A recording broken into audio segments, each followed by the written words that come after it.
সুপ্রভাত বন্ধুরা, কেমন আছো সবাই? আর এখন তো দেখো গরমটা অনেকটা কমেছে, বলো বৃষ্টির জন্য গরমটা অনেকটা কমে গেছে। সেই উগ্র যে মারাত্মক যে গরমটা সেটা অনেকটা কমে গেছে।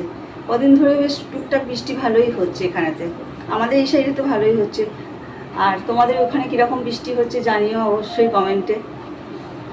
আর রান্নাঘরে যেমন গরম করে সেরকম তো গরম করেই যাচ্ছে। যাই হোক, রান্নাবান্না তো করতে হবে বলো। আর রান্নাবান্না আমি বসিয়ে দিয়েছি, আমার অনেকটা রান্নাই হয়ে গেছে। আর আর একটা কথা, আজকে তো তোমার ফ্রাইডে, আর ওয়েডনেসডে হচ্ছে মানে বুধবার দিন আমার বাপি আর মা এসেছে আর কি আমার এখানেতে, তো মিঠির ঠাম্মি আর দাদাজি। তো সেই জন্য ভালোই সবাই মিলে গল্প গুজব হয়ে সারাদিন কেটেও যাচ্ছে, খুব আনন্দও হচ্ছে। আর রান্নাবান্না হয়ে গেছে মোটামুটি। ওর অফিসে ওর স্নান করতে ঢুকে গেছে। ওর ব্রেকফাস্টের জন্য যেমন স্যান্ডউইচ খাবে বলে স্যান্ডউইচ বানিয়ে দিয়েছি। আর রান্না হয়েছে, কী কী রান্না হয়েছে তোমাদের পরে দেখাচ্ছি। আর ডিমের কারিটা বসিয়েছি, সেটা নামিয়ে নিলেই মোটামুটি অনেকটাই হয়ে যাবে। মিঠি এখন ওর ঠাম্মির কাছে পড়ছে, চলো দেখাচ্ছি তোমাদের। এই তুই ঠাম্মিকে দিয়ে কি লেখাচ্ছিস রে? কি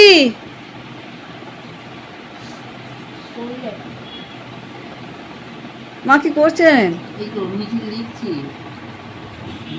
এই দেখো ওর ব্রেকফাস্টটা দিয়ে দিয়েছি, স্যান্ডউইচ আর কলা। আর এটা হচ্ছে একটা রান্না করছি, কি বলবো বলো তো তোমাদের। ফ্রিজে না এক পিসি মাছ ছিল, ওই জন্য সেই মাছটা বার করে ভেজে নিচ্ছি এটা দিয়ে। আর এই ঝিঙে আলু এইসব দিয়ে আর পেঁয়াজ দিয়ে একটা ঝালের মতো করব। আর রান্নার মধ্যে দেখো করেছি হচ্ছে ভাত হয়ে গেছে। আর এটা হচ্ছে একটা ওই পেঁপে আলু পটল গাজর দিইনি, বিনস না এগুলো বরবটি দিয়ে একটা সেদ্ধ ঝোলের মতো করেছি। কারণ বাপি পেঁয়াজ রসুন খায় না, বাপির শরীর খুব একটা ভালো না, ওই জন্য সেদ্ধ একটা ঝোলের মতো করেছি। এটা বাপি খাবে আর ও অফিসে নিয়ে যাবে। আর করেছি দাঁড়াও, এই যে ভেন্ডি ভাজা আর ডিমের কারি।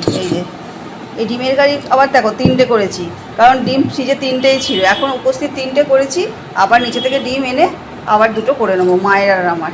এটা মিঠির বাপির, আর বাপি তো এটা খাবে না, এটা মিঠির মায়ের আর ওর হয়ে যাবে।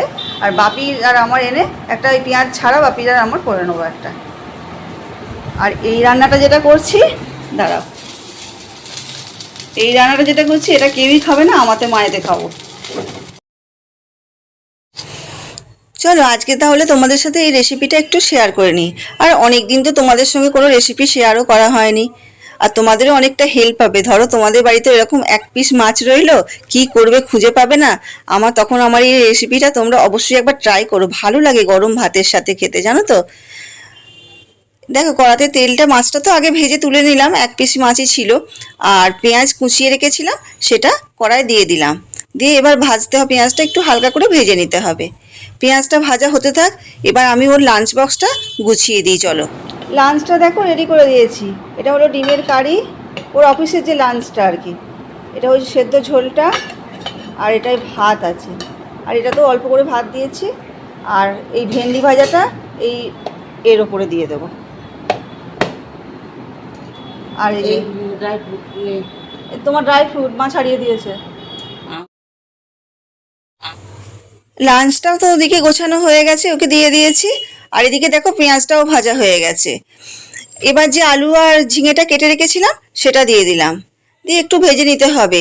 যেহেতু ঝিঙে দিয়ে তো প্রচুর জল বেরোয়, মোটামুটি চেষ্টা করতে হবে একটু ভালো করে ভেজে নেওয়ার। অনেকটাই দেখো ঝিঙের জলটা শুকিয়ে গেছে। এবার মশলাগুলো আমি একে একে দিয়ে দেব। প্রথমে হলুদ গুঁড়ো দিয়ে দিলাম, আর একটু কাশ্মীরি লঙ্কা গুঁড়ো দিলাম। এবার দেব জিরে গুঁড়ো, 1 চামচের মতো জিরে গুঁড়ো দিলাম। আর সাদা সর্ষে আমি পেস্ট করে রেখে দিয়েছিলাম, সেটা 2 চামচের মতো দিয়ে দিলাম। এবার মশলাগুলো ভালো করে একটু মিশিয়ে নিতে হবে। আমি জানো তো টমেটোটা দিতে ভুলে গিয়েছিলাম, এই জন্য এই মশলার সঙ্গে কষতে টমেটো কেটে দিয়ে দিলাম, একটার মতোই টমেটো দিলাম। আর এদিকে যে মাছটা ভেজে রেখেছিলাম তার কাঁটাগুলো আমি ছাড়িয়ে দিলাম, যাতে মুখে কাঁটা না লাগে, খেতে ভালো লাগবে। দিয়ে ওই সবজির ওপরে দিয়ে দিলাম, ঝিঙে আর আলুর মধ্যে দিয়ে ভালো করে মিশিয়ে নিয়ে আর অল্প করে জল দিয়ে দিলাম। এবার পরিমাণ মতো লবণ দিলাম, আর একটু সামান্য চিনি দিলাম। আমার একটু স্বভাব আছে জানো তো, সব তরকারিতে একটুখানি করে চিনি দেয়া ভালো লাগে, একটু মানে অ্যাডজাস্ট হয়ে যায় যেন মনে হয়। দিয়ে দেখো ঢাকা দিয়ে দিলাম। আর দেখো এবার রান্নাটা বলতে বলতে তোমাদের সাথে কথা বলতে বলতে হয়েও গেছে। এবার শুকনো শুকনো হয়ে গেছে, একটু ধনেপাতা কুচি দিয়ে দিলাম, দিয়ে এবার নামিয়ে নেব। সেই সকালের পর থেকে তো আর কোনো ভিডিও করা হয়নি। আসলে মায়েরা আছে, গল্প করতে করতে টাইম কেটে যাচ্ছে, আর সঙ্গে দেখো স্নান টানও হয়ে গেছে। এবার ভাত বাড়বো। তিনজনের মায়েতে আমাতে মিঠি স্কুলে চলে গেছে, আর আমরা তিনজনের মায়েতে আমাতে আর বাপিতে তিনজনে মিলে ভাত খাবো। আর দাঁড়াও, তোমাদের তো সেই ঝিঙের ঝালটা, ঝিঙে দিয়ে মাছ দিয়ে বলছিলাম না, 1 পিস মাছ আছে, সেটা করলাম, দেখানো হয়নি। হ্যাঁ, ডিমটা আজকেই খেয়ে না, আবার কেন রাখবেন ওটা? আচ্ছা এই যে, এই দেখো, এটা হচ্ছে ঝিঙে দিয়ে আর 1 পিস মাছ দিয়ে আলু দিয়ে একটা তরকারি। হ্যাঁ, আমার এটা করা আছে। আর কি বানালাম, আর পরেতে আর একটা বানিয়েছি কি, ও এই যে 2 পিস পেঁয়াজ ছাড়া 2 পিস ডিমের কারি। এই যে, চলো ভাতগুলো এবার বেরিয়েই তিনজনের।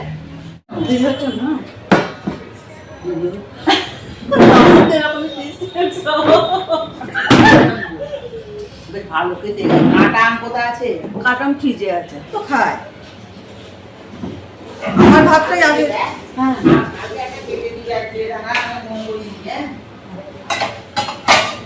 আবার বৃষ্টি নেমে গেছে। কোনটা আমার? ওইটাই। হ্যাঁ। এত ভালো হয়ে গেল কি? এত ভালো কেন? ওই কোনটা বেশি হয়েছে বলুন, আমরা বেশি হয়েছে। একটা কম হয়েছে, তোমার বঙ্গবঙ্গে জমা করে দিয়ে। ঠিক আছে, ঠিক আছে। না, আরো কমাতে হবে। আর ঠিক আছে। আচ্ছা বাপি, এই ঝোলটা সবটা দিয়ে দেবো।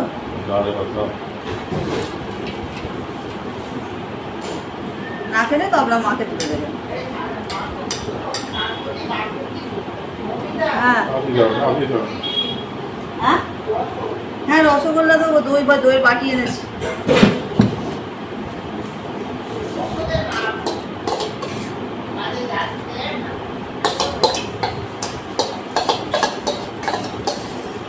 আমি ডিম খাবো না। ওই তো আপনার ডিম পেঁয়াজ ছাড়া করেছি। ডিম? পেঁয়াজ ছাড়া ডিম আমি খাবো না। পেটটা ভালো না, পেটটা ভালো না। তোমার ভাগ্য খেয়ে নাও, পেটটাকে ভাগ্য খেয়ে নাও। একটু নিন, একটা খান না। ভালো। আর খেয়ে দেখুন না, পেঁয়াজ ছাড়া তো ডিম, একটা ডিম সেদ্ধর মতো ডিম কি হবে খেলে বলুন দেখি। ওই তো আছে, আর কি হবে? মশলা বাড়ি ছাড়িয়ে দেবেন, ঠিক আছে। তোমাকে তো বললো ঝিঙে দিয়ে মাছ দিয়ে ঝাল। ঝিঙে ঝিঙে ঝিঙে, পেঁয়াজ নেই। ঝিঙে নেই, পেঁয়াজ নেই না। সাদা হয়ে গেল। আর দই দেবো না।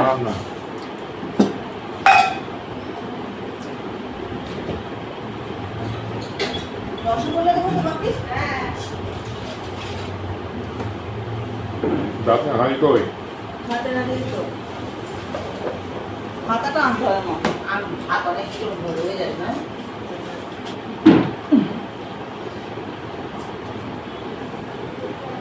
চলছে বাপি, শুরু করে বাপি ভিডিও হচ্ছে। আমার কাছে তুমি করেছো? হ্যাঁ, কিছু হবে না, কি হবে? কালী গায়ে বসে আছে। ঘরে এরকম ভালো। আজকের ব্লগটা আমি এখানেই শেষ করলাম। যেহেতু মা বাপি এখানেই থাকবে, তো নেক্সট ভিডিওতে তোমাদের সঙ্গে অনেক কিছু শেয়ার করতে পারবো। তাহলে চলো ব্লগটা এবার এখানেই শেষ করি। যদি এই ভিডিওটা তোমাদের ভালো লেগে থাকে, তাহলে আমার চ্যানেল অবশ্যই সাবস্ক্রাইব করে দিও।